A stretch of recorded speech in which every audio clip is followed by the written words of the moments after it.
Much for joining us this evening. I am Olajumoke Olatuji. Chairman of Southern Progressives Governors Forum say committee close to having a harmonized figure on minimum wage. Tonight we assess the labor union strike and other matters. My guest tonight is Dr. Okwebanwo, a US-based lawyer, author, entrepreneur, internet business consultant. Welcome to Politics Tonight, everyone. Stay with us. We'll be right back.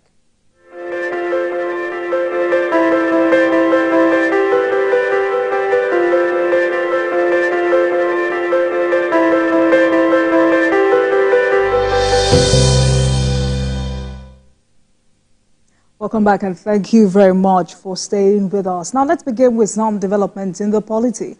The chairman of Southern Progressives Forum and governor of Imo State, Hope Uzodinma, says the tripartite committee is close to having a harmonized figure as minimum wage. He spoke after all parties went on consultations aimed at arriving at a figure.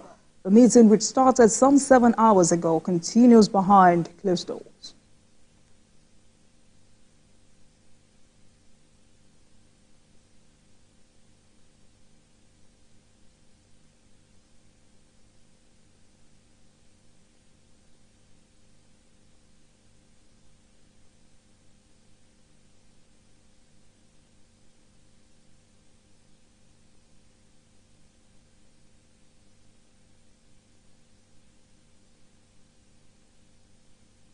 We had a very fruitful deliberation, and of course, you know, it's a technical subcommittee of a committee. And at the level of our committee, we have reached near consensus. And it is our hope that by the time we get to the plenary, we'll have a complete agreement. And maybe from there, the media can start their job. As it is now, I think we are better off now before the technical committee. So the meeting is not ended yet? The technical committee is over. Okay. And of course, you know, it's a tripartite committee. We struggle to reach an agreement, at least between the government and the organized private sector. We are still engaging the organized level. And I'm almost confident that in a few minutes from now, after the plenary, we would have reached a concrete agreement. Minister of Solid Minerals, Dele Alake, has assured that efforts are underway to rescue victims of the recent mining pit collapse in Shiroro Local Council of Niger State. Our correspondent, Chamani Bamaye, reports. The Minister of Solid Minerals Development is in Niger State on a condolence visit to the government and people over the ongoing rescue operations following the tragic mine pit collapse in Galkogo. He emphasized the federal government's dedication to ensuring that all trapped individuals are safely rescued. As is practicable. In fact, our desire and objective is to bring out every single individual alive to go back to their families. And we pray that we will be able to achieve that and bring out everybody alive. The minister also pointed out that the extent of casualties could have been mitigated if the mining company had adhered with necessary safety measures and technologies. He emphasized the importance of ensuring safety protocols to prevent such incidents in the future. But the heavy downpour that caused this particular incident was unavoidable. What was avoidable was the technology and gadgets to be put into the mine pits to ensure a reduction on impacts. Compulsory that all applicants must do before approval. But these EIAs are shared between or supervised by the Ministry of Environment. That's the Federal Ministry of Environment. And then the Ministry of Solid Minerals is informed that this had been done. We are going to rejig that arrangement such that Solid Minerals officials would also be on the spot to ensure or validate the accuracy of whatever information that is supplied via the EIA submitted. We're still searching. The unfortunate thing is that there is no inventory of the people that were at the site at that particular point in time. Some are the real miners working for the mining company, some are artisanal miners picking from the debris. So this is a huge disaster. Accompanied by Governor Umaru Bago, Minister Alake visited the victims receiving treatment at the IDB Specialized Hospital in Mina. Both officials extended their condolences to those affected and their families and reassured the community of the government support. Chenemi Bami, TVC News, Mina. A federal high court sitting in Kano has reserved a date to deliver judgment on the fundamental human rights of the 15th Emir of Kano, Aminu Ado Bayero. The presiding judge, Justice Simon Amobeda, reserved the date following a heated argument between counsels. The applicant, Aminu Bayero, filed a motion ex parte seeking the courts to restrain the defendant from arresting or infringing on his rights. The respondents in his suit are the Attorney General of the Federation, the Attorney General of Kano State, the Niger Police Force, the Inspector General of Police, the Commissioner of Police in Kano, among others. The Kano Emirate crisis started 2 weeks ago following the dethronement of Emir Aminu Bayero alongside 4 others first-class emirs. The judge, however, said a date to deliver judgment would be communicated. Today we are in court in respect of the action by Alhaji Aminu Ado Bayero, the former Emir of Kano. He instituted fundamental human rights proceeding, and we are today to adopt and make progress in the case. And I'm happy with it. The court was very patient with us. We were able to go through our processes, and judgment have been reserved. And today in the court, what transpired is the counsel for both the parties addressed the court on the issue of jurisdiction of the court, and also all the applications are taken. And the court set a date, said to communicate the date for judgment. Let's take a short break, and when we return, it will be time to discuss the labor union strike and other matters. I'll be speaking with Dr. Okwebanwo, a U.S.-based lawyer, author, entrepreneur, internet business consultant. I'll be right back.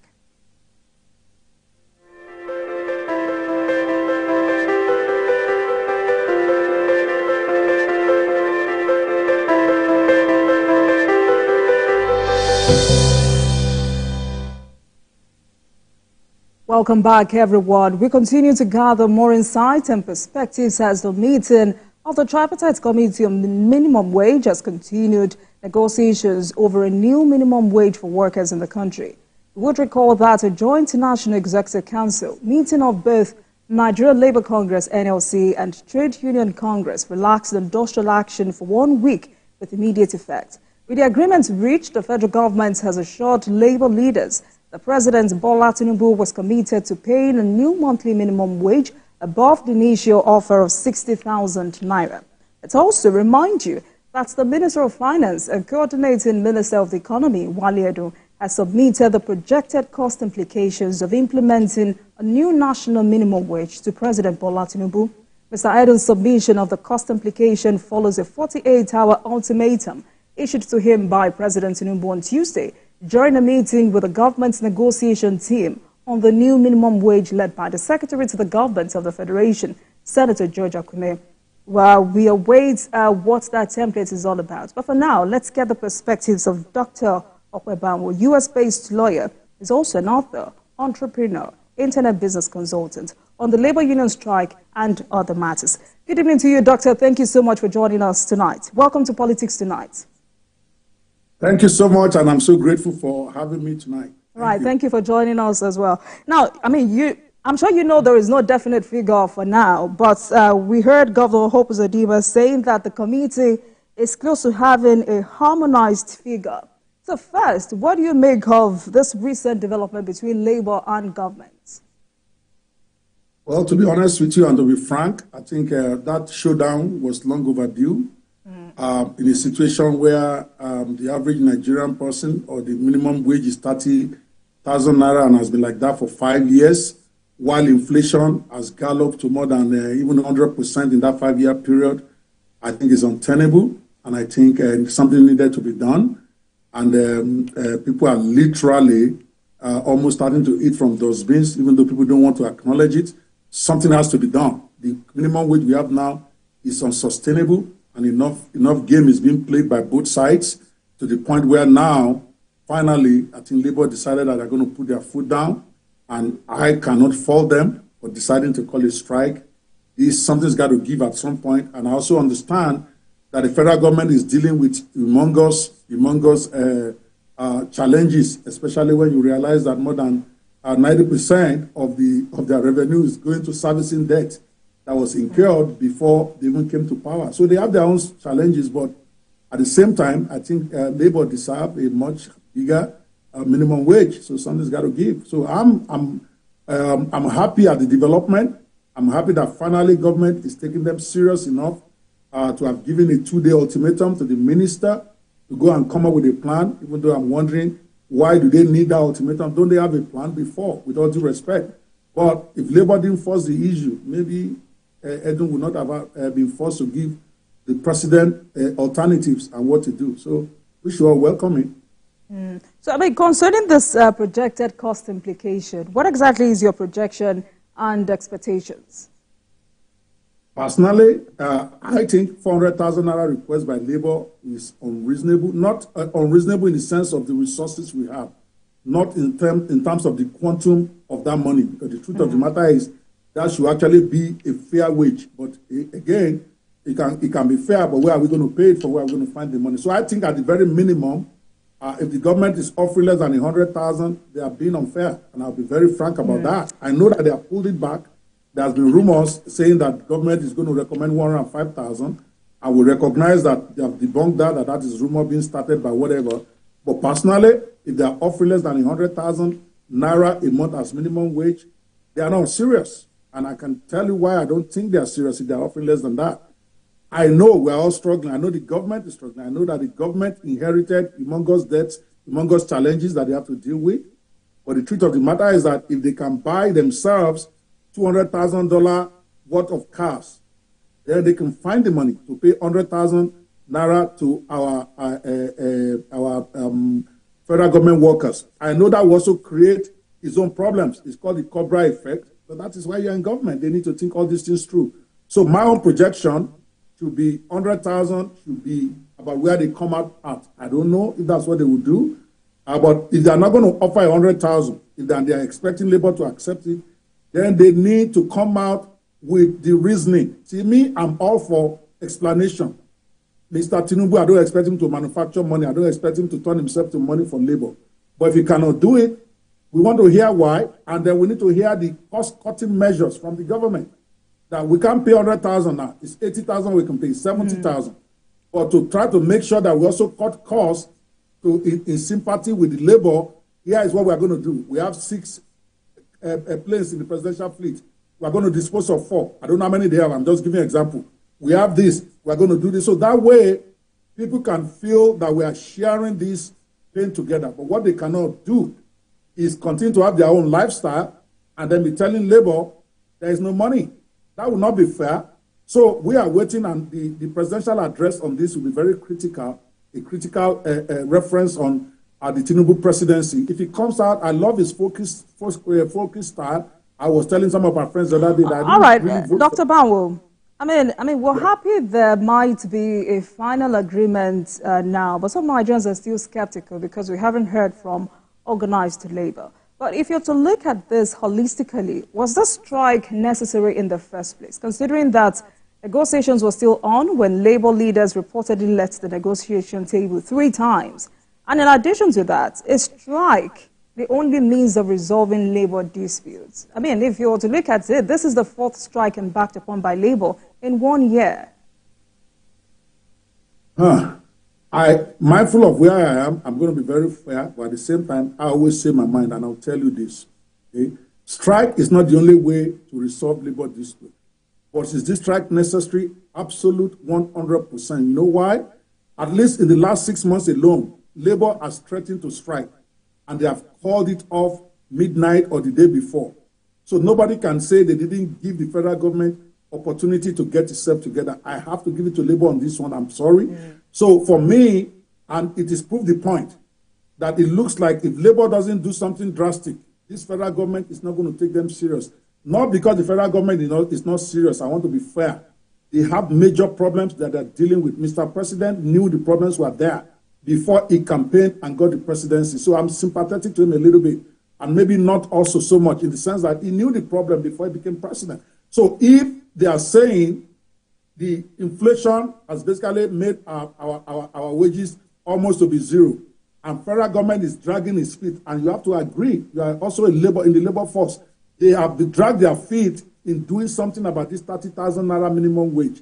And if Labour then resorted to the ultimate, which is what this is, but we cannot all stay here and with a straight face and say, oh, they didn't give federal government enough opportunity. They did serve a notice in April.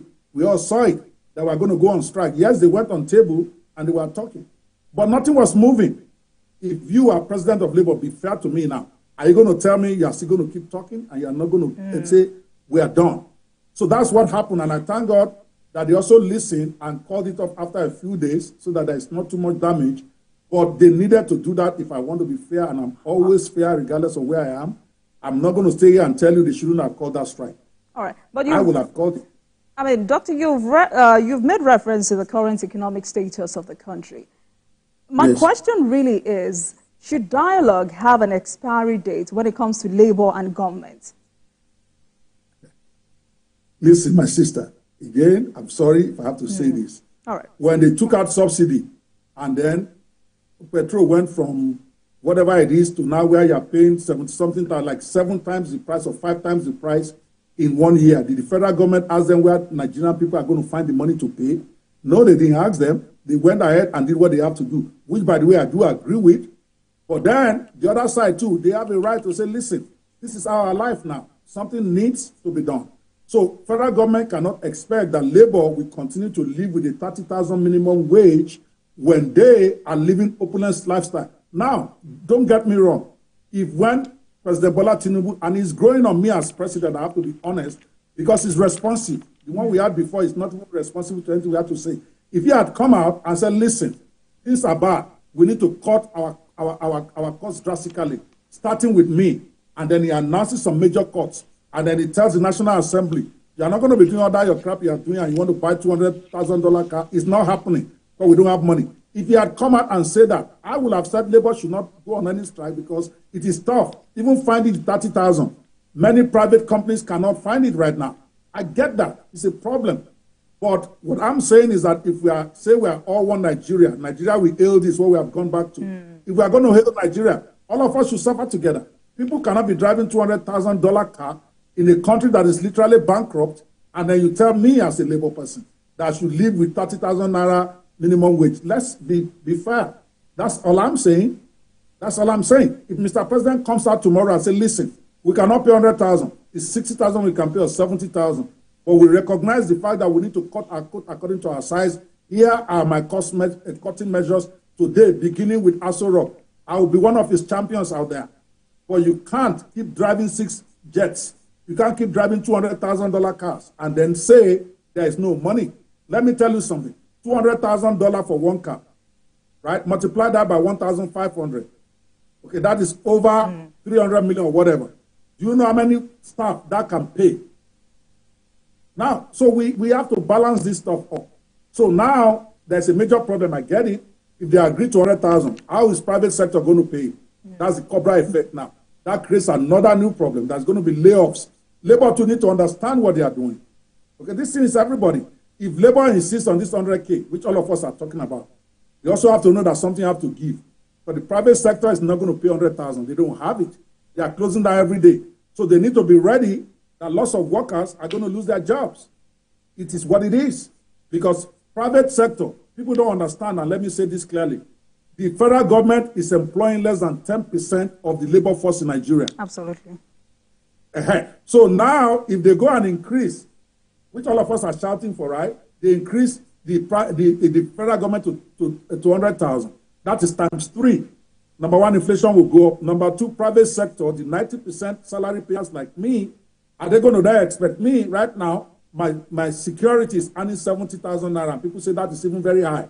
Are they going to expect me to go to 120,000 with my security at home? or my housemate that is making 75,000 or 70,000 naira, if it's minimum wage now, they're going to expect me to go to 120,000. Where is the money?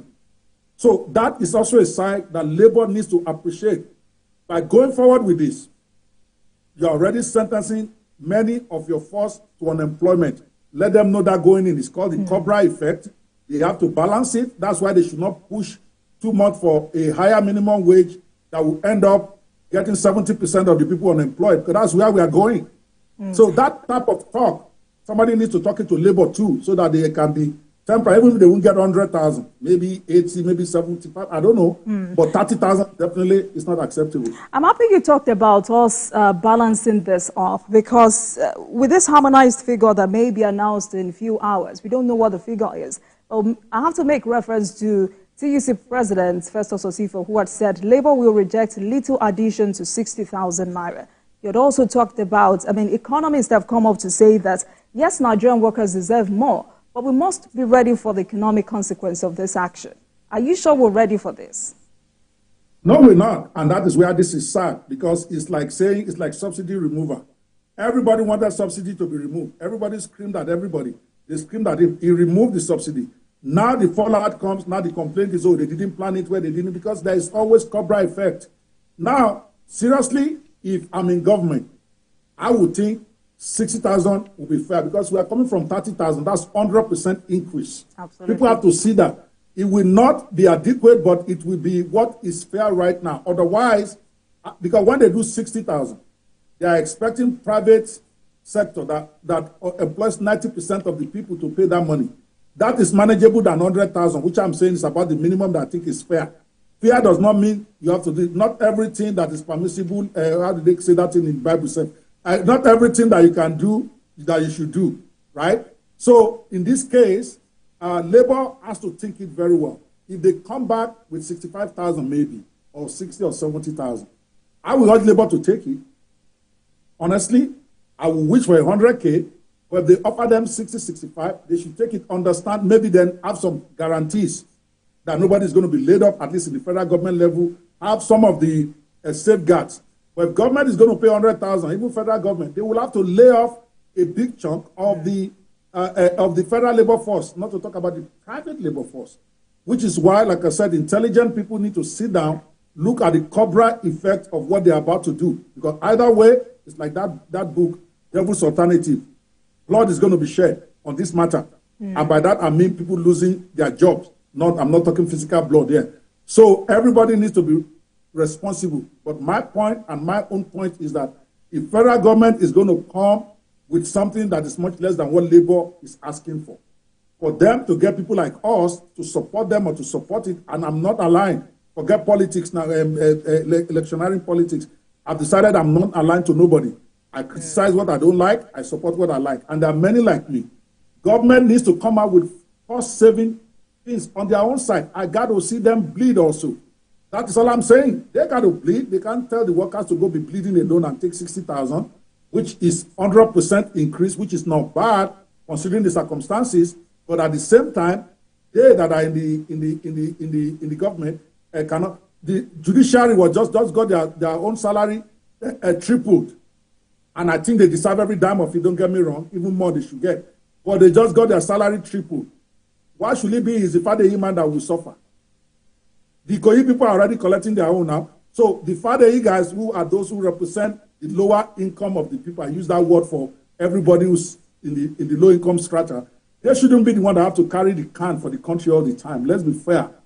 So if judges can get 3 times their salary, the very minimum they should be able to get is maybe 2.5 times or maybe. So it's a balance, but it's easy for me to say I'm comfortable where I am. So I know the tough decisions the president has to take, but taking a decision that people don't think is fair and explaining it well and selling it right is a different thing. If the president sells it well, not just announce something out there, Mr. President himself comes on here and says, listen, this is where we got, and breaks it down for us. 90% is going to go do this, is going to do this. We are committed. We didn't do this, but it's already there and we own the responsibility. So we cannot do that, and it gives us the facts and figures. Why this is impossible. And Dr. Banwo, in addition to that, the governors have said 60,000 naira minimum wage is not sustainable for them. Well, I hear you, and it is not. I guess this, I don't know if I want to go there now, but my point is a lot of our states right now, they are not viable. But nobody is talking about that. See, now the question is if they are not able to pay 30,000. Remember, some states right now are owing 8 months' salary. Some are owing 6 months at 30,000 naira. It is, unless you're a magician, there is no way they can pay 60,000. We all know that already. That's why I'm saying labor needs to understand there's going to have to be a reduction in the labor force if this is going to work. But for that to be acceptable, like I said, then the federal government themselves have to cut their own code too. If they don't do that, they're already threatening June 12 or whatever, things are going to happen. Hey, we need to all be very, very responsible now, all sides, and let nobody be dismissive. The government cannot come and dismiss labor. It's not going to work. All right, Dr. Ban, well, let's go on a short break, and when we come back, we will continue this conversation. You're watching Politics Tonight, everyone. We'll take a break, and I'll be right back. Please stay with us.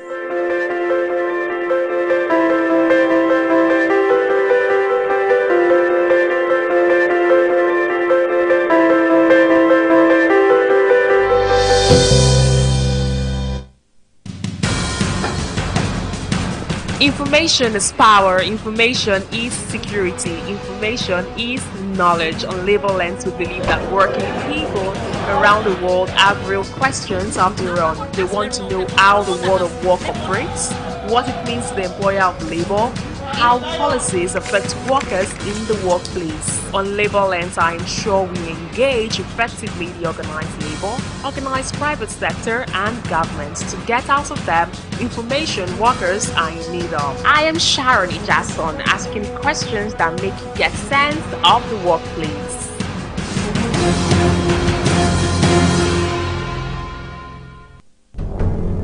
Every week, Green Angle, in partnership with Wild Aid, will bring you a documentary series on environmental issues affecting Nigeria's amazing biodiversity, from climate change, air pollution, and wildlife conservation. We will be traveling across Nigeria to give you on-the-ground report of the issues affecting our environment. It airs every Saturday at 4:30 p.m. only on TVC News. At TVC News, wherever the big news story is happening, we're geared up to break it. TVC News, first with breaking it.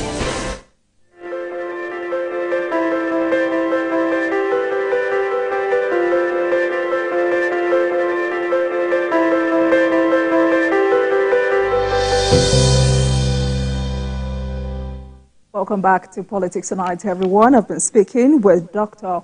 Okwe Bamwo, a U.S.-based lawyer, and tonight we're discussing the labor union strike and other matters. Dr. Bamwo, thank you so much for staying with us. I mean, in the process of labor going on strike, a lot happened. And I'm having this particular conversation with you because you're partially on the side of labor tonight, and also because the House of Reps has taken interest in this particular action. There has been so much criticism towards the actions of organized labor, especially with shutting down critical national infrastructure, like the power grid and other installations. I mean, it's sad enough that the entire fiber of the economy is affected. But I'm asking you, shouldn't the national grid be an exception? It's a good question. First, I want to really correct you. I'm not on anybody's side. If you have been following me of recent, I try not to be on anybody's side. I call it honestly the way I see it, wherever I am. So, but having said that, you also raised a very important point, and I'm going to keep throwing the question back at you. See, it's one thing to judge, it's another thing to see if you use it to compare yourself. So the national grid. First, you have to ask yourself, what is the purpose of a strike? The purpose of a strike is to force the other side to do what you want or to take you serious. So you can, and if you know that shutting down the national grid is what will take them straight to the negotiating table, that's what I would do if I'm the labor leader, particularly when there's no law against it. Now I also understand the importance of the national grid. What the government should do, maybe this will have opened their eyes, to actually pass laws where some of these critical areas, they are deunionized. It happens abroad, it happens everywhere. Critical areas. You cannot go on strike in America and you work in the nuclear reactor place, then it doesn't happen. So they can then designate areas that cannot be unionized, like the military, that they have. They also have the same thing for national grid. Then that's okay. So where there is no law, you cannot say somebody broke a law. So national grid right now is being managed mostly at the private level, right? And the workers there are allowed to be members of a union. So labor union cannot go on strike and then say their guys who are doing national grid should keep working. How? You shut down the whole country, everything. If you can, and it worked. The proof that it worked is that within 48 hours, Mr. President gave order to the minister to go do something about this. So you can't say that was a big move on their part. And I salute them, I know. So if federal government don't want national grid to be shut down, and I agree, there are some areas that should be no go. But right now, it's not excluded. It's in their power. They can pass the law tomorrow and de-unionize national grid, de-unionize areas that they feel will absolutely shut down our country. Until they do that, I'm with Labour on this one. You want to go on strike? My father used to say, Oju afọ foton ijaluman dale. The eye that you break and you don't finish the whole thing only cause fight. National grid, I can tell you, is what forced the hand of the president to act immediately, which is the whole idea. So with all due respect, I also can't be on the side of government on that one.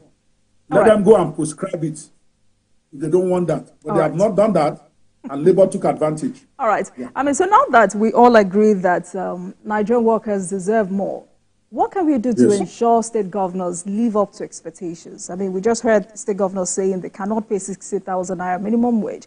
And last week, I remember the president was addressing the leadership of Arewa Consultative Forum, where he said, we have 774 local governments, but are they effective? And this is because most of the state governors have crippled that third tier of government from functioning. In the last 1 year, you would also recall that the president has increased FAC allocation to states, but this is not yielding the desired result. And if we continue to say federal government cannot do it all, what then are state governors doing? 100%. State governments collect all this money, and many of them, they mismanage, or they are running. See, Nigerians have to decide. Do you want to run a sentimental place where government is just employing people that they don't need, or where they want to run efficiently? We are not saying they should be profitable. But in a situation, I'll give you a good example in Ekiti State. I know that for a fact, right? Where during the time of Aregbesola, there was a local government chairman, who had 4 drivers and 6 mechanics, all working on one tractor that is not even working. The tractor has been down for years, but these drivers are getting paid, like 10 or 12 of them that is supposed to be working on this tractor, including the one that's supposed to service it. They're coming to almost 20. And when I spoke to this local government chairman, I won't mention his name, and he said, I cannot fire them because there will be a problem. I'm like, so you have a tractor that is not working, but you have about 20 staff that you are paying every month because Osun State is a civil service state. That is BS. We have to make up our mind. Do we want to run an efficient government, or do we just want to start paying people because we are the government? If we decide, and that's a decision for Nigeria to take, because Labour will disagree and say they should not fire those who are redundant, but they have to make up their mind. If you want your people to be paid, then we have to be efficient, meaning that in federal government and state government, a lot of their staff need to go. Let them go look for work to do. Let them go learn digital business. Let them go learn how to do farming, whatever. What you cannot do, keep paying salary to people that you need. It's like in your company, your TVC now. It's like needing only one announcer or 2 announcers for a particular program, but you hire 20. Okay, and now you are struggling with paying, and people are saying you should not let the 18 people go. You should continue to pay them anyway. Where is that done? Private businesses will not do that. Why are we expecting government? So if we decided that our government should just be free for all, then we should not cry. 30,000 naira should be good minimum wage. But if we want the government to be efficient, then we have to allow the government, and the government themselves must be willing to take those tough decisions. I'm talking state governments. Now, many of them don't have the lever because they want to get more votes or because there will be riots or whatever. But if they explain it well, that we have 4 drivers to a tractor that doesn't work, we have 6 people servicing it, we have another 8 that is pouring oil, 20-something people in a dead tractor that is not working, they have to go. But Dr. Bawo, for these governors who say they cannot pay a certain minimum wage, or they do not have money, is it really about a total lack of money, or is it financial corruption a part of this entire problem? Number one is financial corruption. Number two is lack of effective management. You cannot say you don't have, you know how much exactly you are getting, both your IGR and from the government. Then you structure your government accordingly. You can't have people, it's criminal in everybody abroad. You're not going to owe somebody 1 month's salary. They're going to jail you. So if you as a governor, you know you cannot pay your staff, then why do you have staff? Or why are you spending all that security money that you are not even accounting for anyhow? You are buying plenty cars. Look at those governors. They are going on entourage. They have 10, 20 cars in a state where they are owing people salary for months. We had a situation in my state, Ogun State, where the governor was building a mansion while he was governor and he was owing 8 months' salary. People should be jailed. So my point is that the state governors, they are inefficient both because they are not thinking outside the box. They are just sitting down collecting checks from Aso Rock, and then they are spending most of it on themselves. I saw the budget for Ogun State and I wanted to cry. Ogun State Governor's Office. It was billions. What are they doing there? And when you go in there, there is no internet. I've gone there to teach. They don't have internet. So what are they spending the money on? It's corruption, it's lack of effective management, and it's sentimental management. All of it combined is why we're here. Labor needs to understand going in. You want this thing called 100,000 minimum wage. You must be ready that a lot of people are going to end up in the unemployment force. Something has to give. All right. Something has to give. Yeah. Right. So, Dr. Ban, we just talked about mismanagement of resources. But, I mean, in debate on the proposed new minimum wage, some say we missed the fundamental point, which is that there is little or slow productivity in the economy. That if we had a robust economy, the government will easily pay what labor is asking for. What's your take on that? I agree, but we don't have a robust economy. See, I hate people talking about what if you are here right now. This is the economy you have. People need to get paid. People cannot live on 30,000 naira. That's the reality that you are living with. Now, the prospective, futuristic thing that should happen or should not happen, this, that is for debate later. That is for planning. But today... but Dr. Bawo, it might not be a debate for later because, I mean, as we move into the second year of President Tinubu's administration, what do you advise the government on that? What I advise the government? When you have... See, I'm not a politician and I'm not in the public sector. I think like a private citizen. If I have 4 companies and 2 of them are not viable, I'm going to merge them to the ones that are viable or close them down. We know we cannot close states. Maybe we should be getting closer to this regionalism they are talking about. Some states need to be combined, and it's tough because those who are benefiting from those states will never allow for their state to be merged into some. But many of them have not been viable for years. But people keep electing incompetent managers. That's where I'm going to put it. Because if somebody says, I want to run for governor, he knows the problem of that place. He's supposed to come there and solve it. But when he gets there, he's talking about the guys that were there before. He's talking about we have no money. If you know you can't run it, then why are you running for government? Nigerians are not holding their leaders responsible yet. Once you get in there, you own the problem. So they need to start fixing it. A lot of it is wastage. How do you explain a state that is owing 8 months, 10 months salary, building new roads in a place like Osun State, for God's sake? How many cars are there? It's a civil servant place. How many of them own cars? But when you look at what government is doing, big chunk of their money, at least before this one, I don't know what this current one is doing. I'm talking about when I was following it, when Aregbesola was there, he was busy building 6 carriageway lanes, 6 ways to go, 6 ways to come, in a state of civil servants, where 70% of them do not own cars. Instead of focusing on things that will help them to pay their salary, that will help them to empower them for agriculture and things that he can afford, he's busy building. I don't know what the fascination of our governors is with building roads and bridges. Because maybe that's the place they can chop money the most, because they can inflate it and it's difficult for you to get. Why do they do that? We have bridges, we have roads. Most of the roads in Osun State, they are not crowded. Why are you building more when you can't pay salaries? Those are the things that people need to be asking. It's mismanagement because they don't want to do the cheaper things. They can't make enough money on it. I went to a governor and I said, I want to help you empower 100,000 people a year in your state. We gave them a budget. They said, this is too small. I don't want to come out here and start to mention them and debrand them. But the reality is that they are not interested in projects that does not have big enough money for them to chop a big part of it. And that project ended up not getting done. So it's inefficiency, it's corruption. They have the money. The question is, what are you spending the money on? What does a state like Osun, or even Ogun State for that matter, what do they have with building new roads? Daniel built roads all those his 8 years he was there. Amosun built roads. Why should Dr. Abiodun even be concerning himself with building roads or bridges? If it's not that something else is wrong with them or they want to chop money. It should focus on rural empowerment, agriculture, things that people can use to employ themselves. But no, they will tell you half of their money, they are using it to do road and bridge construction in a land that people are starving to death. That part I cannot understand. You go to Zamfara State, the governor will tell you he's building roads. Road to where? Who is using the roads? So that is what I'm saying. We need to be much more active with our governors. If we're not going to go to this regionalism thing, where we are not going to figure out how those who are not viable will be matched with ones who are viable or whatever we want to do, then we need to hold our governors more accountable to the money they spend. Absolutely. It's not a federal government problem. It's a state government problem, mostly. You know how much you are getting.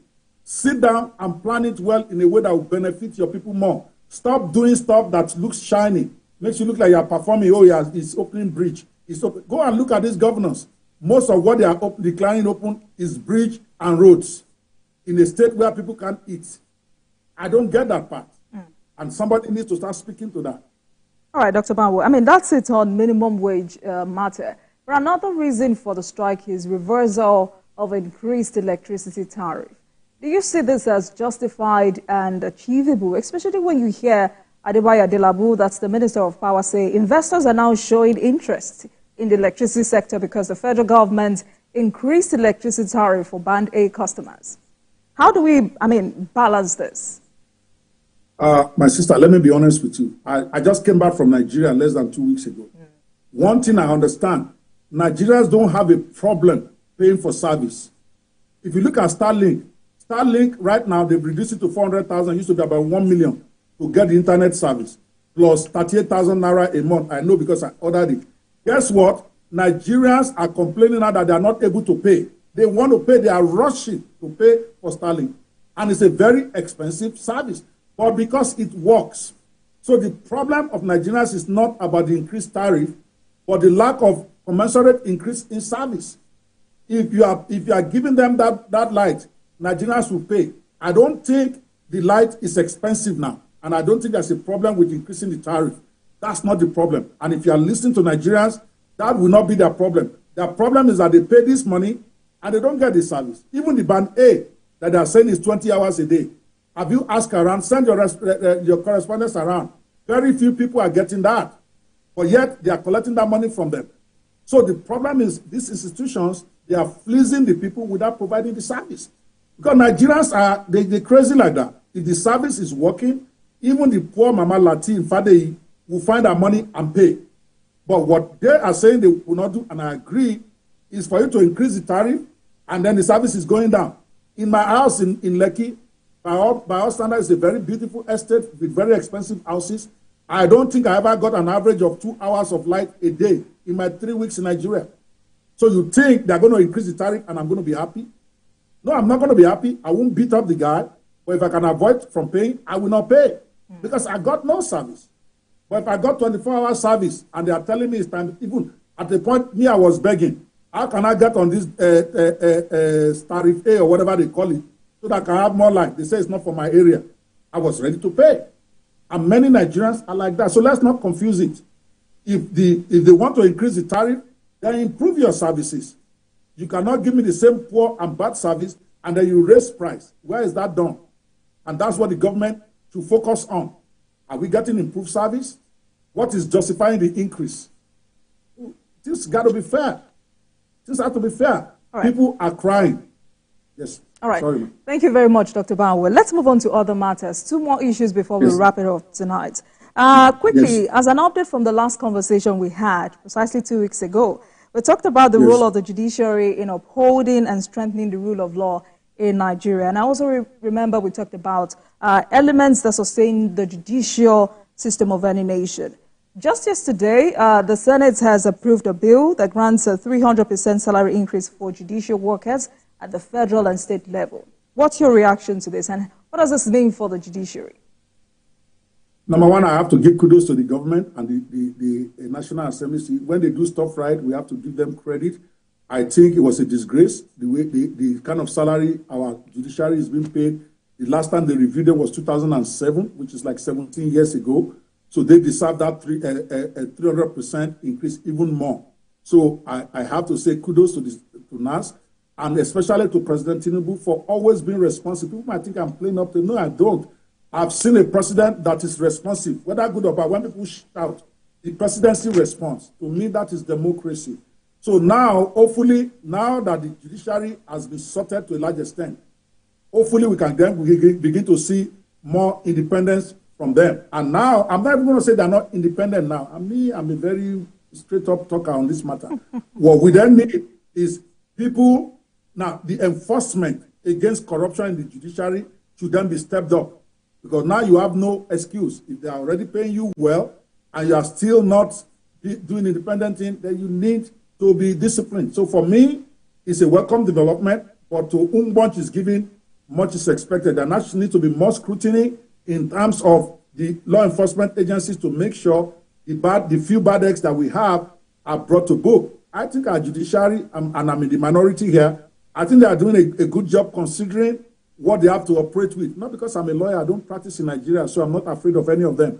But I've read many of their judgments. Some are absurd, I get it, but mostly they're doing a fantastic job. If you have to operate in a courtroom where files are everywhere, you are dealing with hundreds of thousands of cases simultaneously, it's tough for you to give good judgment.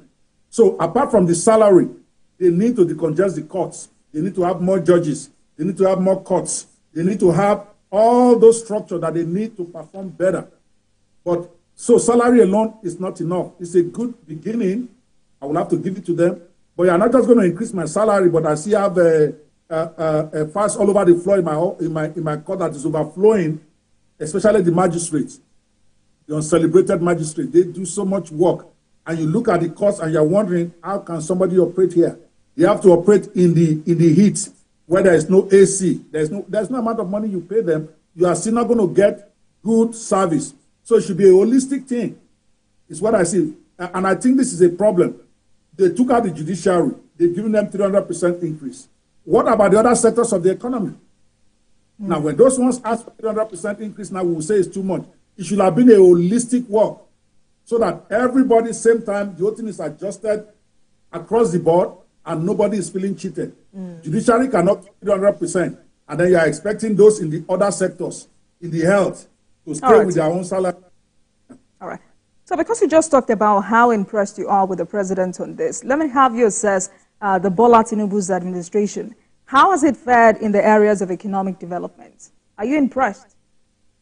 Now you want to put me in trouble. You will not put me in trouble tonight.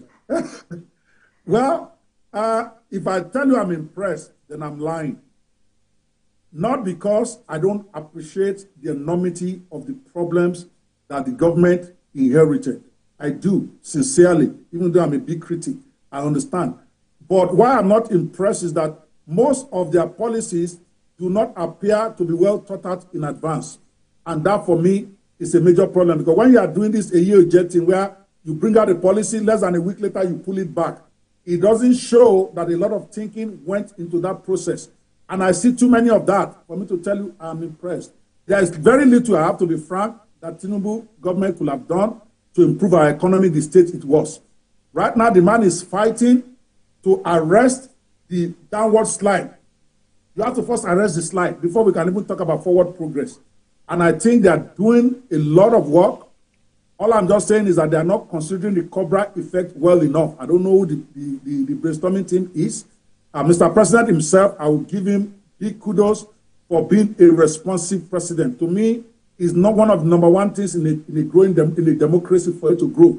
That when people shout, Asorok responds. And I've seen him do that over and over and over and over. And I'm like, wow, we might see just make it with this man. That's what I'm thinking now, because he's responsive. Now he needs better thinking from his people. President cannot think all these things through. So when you put a policy, before you put it out there, it's what we do when I was in Atlanta. So you think of the effects, what you want to solve, and then you look at the problems that will be created. All right, Dr. Banwo, so when you say his people, how would you assess the president's cabinet, coupled with the President stand to sack non-performing ministers? Well, he needs to sack so many of them out there. All right, I'm not going to mention names because Mr. President has at his disposal some of the supposedly best brains in the world, or in Nigeria at least. Some of them have not been put to use. Where is Raji Fashola in this game? Hey, I'm not talking politics. Those are some of the brains that are on the sidelines that are wasting. Where is Biki Ogala in this government? Where there are people that we expect that we know have the brain power to be able to influence things. Some of the ones that are there that we also expect have the brain power, they've not been satisfactory so far. So I think Mr. President needs to shuffle the manpower around him. I'm satisfied with him as president. All president can do is cast the vision. Okay, I think he can do better in terms of the vision, but it's mostly by his technocrats, those around him. He's leaving a lot of weapons on the table. I don't care what their problems were together when they were doing their politics. All I know is that I want to see Raji Fashola in this government. I want to see him do something. I want to see a Biki Ogala in this government. I can list 10, 20 of them, okay, but they're not there. All right. Dr. Banwo, it's been interesting speaking with you tonight. And as always, thank you so much for your perspective. Dr. Banwo, Okwe Banwo is a U.S.-based lawyer, is an author, entrepreneur, and internet business consultant. Thank you so much for your perspective tonight, sir. We sincerely appreciate it. Thank you so much for having me. Thank you. And thank you very much for watching. That marks the end of today's episode of Politics Tonight. But you can watch the repeat broadcast of this episode at midnight.